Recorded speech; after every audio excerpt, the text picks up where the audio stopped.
Michael Burry, just uncovered the government's fraud. Currently, earnings across top industries are going through the roof. This is big news for companies and investors.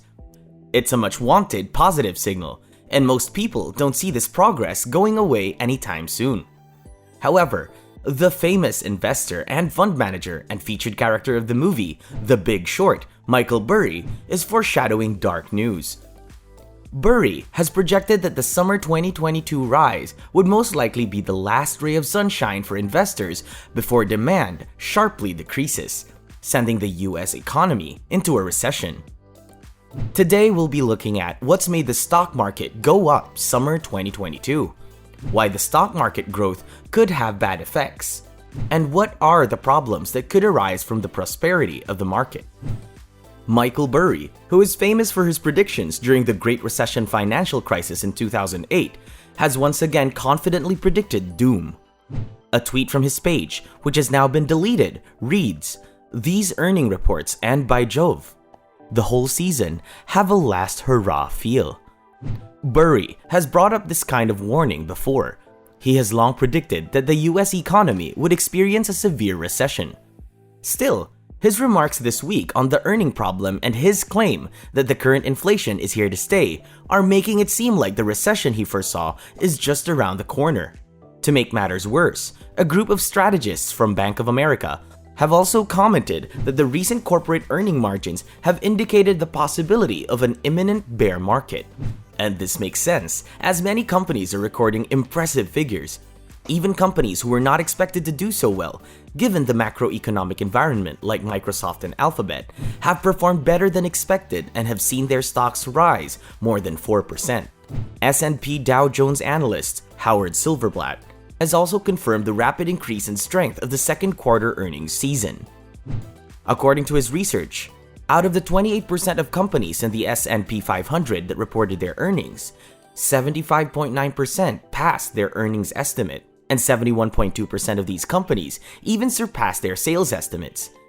These figures are not alarming for many, but according to Savita and her team, this has happened before. Back in 2008, corporate sentiment during earnings calls sank, with a similar year-over-year drop. The major influencer of quarter earnings has always been the year-over-year change in sentiment, so by going by this precedent, it would seem that a big drop in earnings will hit soon. The next big influencer of corporate sentiment earnings is consumer spending, and Burry had predicted earlier in the year that inflation would make things tight for consumers and reduce their spending.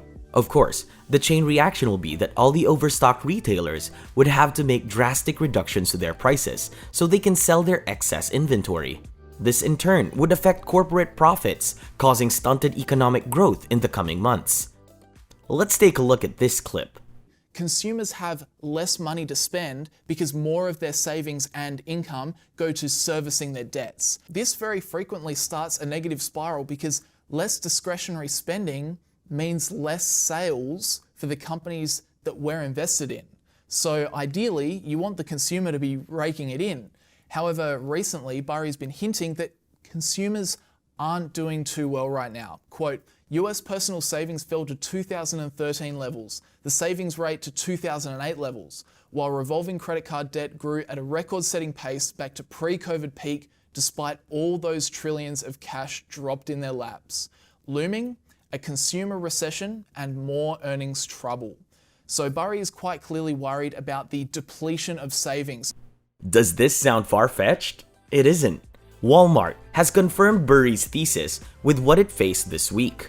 Walmart has cried out that the increase in food and gas prices is seriously affecting the demand for general goods in its stores. After marking down unsold goods, the figures released by Walmart show that the company's net income for the quarter has dropped by 24%, and that their forecast of further declines this year is highly likely. And it's not just Walmart. Savita and the Bank of America team also reported that records of weak demand at the time of rising corporate earnings calls are at their highest level since the beginning of the pandemic, and pointed out that Netflix's significant subscriber loss is a warning sign of a reduction in the purchasing power of consumers.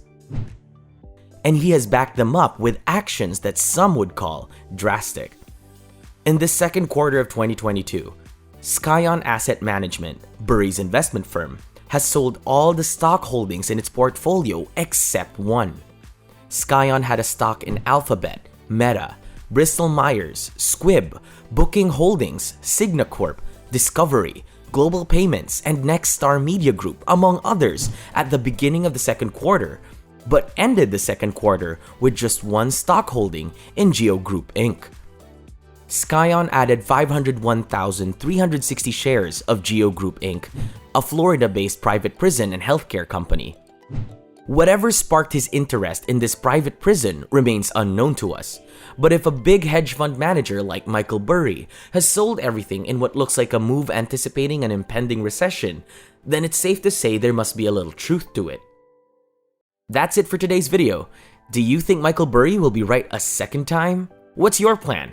Tell us what you think about it down in the comments below. Subscribe to our channel and hit that notification bell to see new videos like this one. See you in the next one.